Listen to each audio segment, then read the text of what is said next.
భోగాపురం అంతర్జాతీయ విమానాశ్రయానికి తొలి విమానం వచ్చింది. వాలిడేషన్ ఫ్లైట్ లో కేంద్ర మంత్రి రామ్మోహన్, ఎంపీ కలిశెట్టి అప్పలనాయుడు ఢిల్లీ నుంచి వచ్చారు. ఉత్తరాంధ్ర అభివృద్ధికి భోగాపురం విమానాశ్రయం మైలురాయిగా నిలుస్తుందని సీఎం చంద్రబాబు ఆశాభావం వ్యక్తం చేశారు.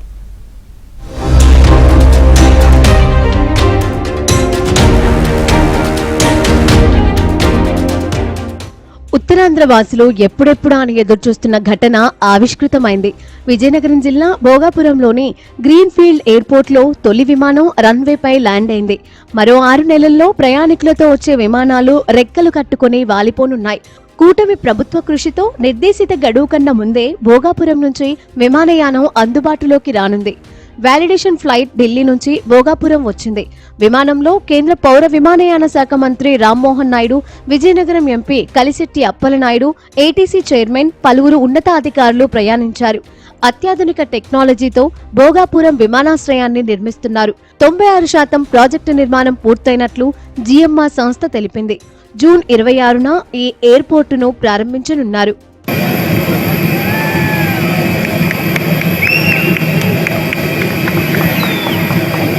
విమానం ల్యాండింగ్ విజయవంతం కావడంపై సీఎం చంద్రబాబు, మంత్రి నారా లోకేష్ హర్షం వ్యక్తం చేశారు. ఉత్తరాంధ్ర ప్రజలకు ప్రత్యేక శుభాకాంక్షలు తెలుపుతూ ఎక్స్లో పోస్టు చేశారు. ఈ ఏడాది జూన్ నాటికి మిగిలిన 4% పనులు పూర్తి చేసుకుని అందుబాటులోకి వస్తుందన్నారు సీఎం చంద్రబాబు.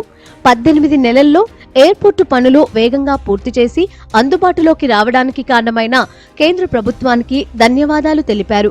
పోర్టులు, ఎయిర్పోర్టులు, నేషనల్ హైవేలు, ఐటీ సహా వివిధ రంగాలకు చెందిన అంతర్జాతీయ సంస్థల రాకతో ఉత్తరాంధ్ర దిశ మారబోతోందని సీఎం చంద్రబాబు ఆశాభావం వ్యక్తం చేశారు. ఇక భోగాపురానికి వాలిడేషన్ విమానం రాకతో ఉత్తరాంధ్రకు కొత్త రెక్కలొచ్చినట్లయిందన్నారు మంత్రి నారా లోకేష్. కనెక్టివిటీ పెరుగుదలతో సహా ఉత్తరాంధ్ర ఆర్థిక అభివృద్ధికి బలమైన పునాదన్నారు.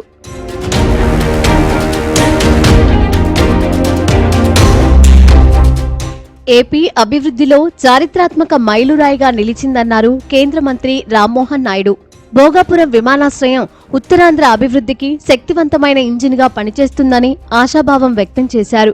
ఉపాధి అవకాశాలను సృష్టించడంతో పాటు పరిశ్రమల ఏర్పాటుకు ప్రోత్సహిస్తుందన్నారు. ప్రజలకు, వ్యాపారులకు కనెక్టివిటీని గణనీయంగా మెరుగుపరుస్తుందని, ఈ విమానాశ్రయం వాణిజ్యాన్ని బలోపేతం చేస్తుందన్నారు రామ్మోహన్ నాయుడు.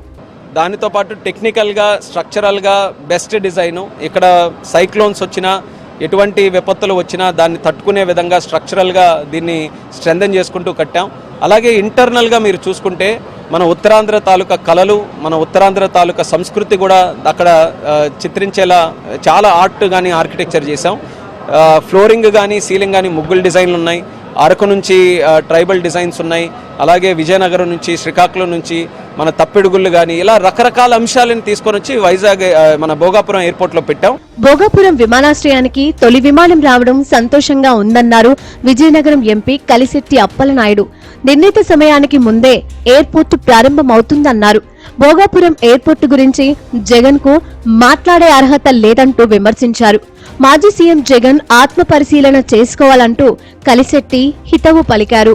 మన ముఖ్యమంత్రి చంద్రబాబు నాయుడు గారికి, ఈ ఉత్తరాంధ్ర ప్రధానికం, విజయనగరం ప్రధానికం మనస్ఫూర్తిగా వారికి కృతజ్ఞతలు తెలియజేసుకుంటూ, ఈరోజు ఆనాడు విమానశాఖ మంత్రి పోసుపల్లి అశోక్ గారు, ఈనాడు కింజరాపు రామ్మోహన్ నాయుడు గారు సమన్వయంతో ఈరోజు వారి చొరవతో గౌరవ ముఖ్యమంత్రి చంద్రబాబు నాయుడు గారి సహాయ సహకారాలతో ఈరోజు ఈ భోగాపురం ఎయిర్పోర్ట్ని, మన విజయనగరం పార్లమెంట్ పరిధి ఉన్న భోగాపురం ఎయిర్పోర్ట్ని నిర్మించుకోవడం నిజంగా నేను చాలా అదృష్టవంతులుగా భావించుకుంటూ. అట్టహాసంగా జరిగిన ఈ కార్యక్రమంలో విశాఖ, విజయనగరం, అనకాపల్లి జిల్లాలకు చెందిన ప్రజాప్రతినిధులు హాజరయ్యారు. ఈ సందర్భంగా ఎయిర్పోర్టు నిర్వాహకులు వాటర్ సెల్యూట్ చేసి సాదరంగా స్వాగతం పలికారు. డీజీసీఏ నిబంధనల ప్రకారం విమాన ప్రయాణం విజయవంతం కావడంతో ఎయిర్పోర్ట్ రస్వీ, సిగ్నల్ వ్యవస్థలు, భద్రతా ఏర్పాట్లు పకడ్బందీగా ఉన్నాయని స్పష్టమైంది. విమానాశ్రయానికి అధికారిక ఏరోడ్రోమ్ లైసెన్స్ రావడానికి ఇది అత్యంత కీలకం. సాధారణ ప్రయాణికుల కోసం వాణిజ్య విమాన సర్వీసులు ప్రారంభించాలంటే ఈ ప్రక్రియ పూర్తి కావడం తప్పనిసరి.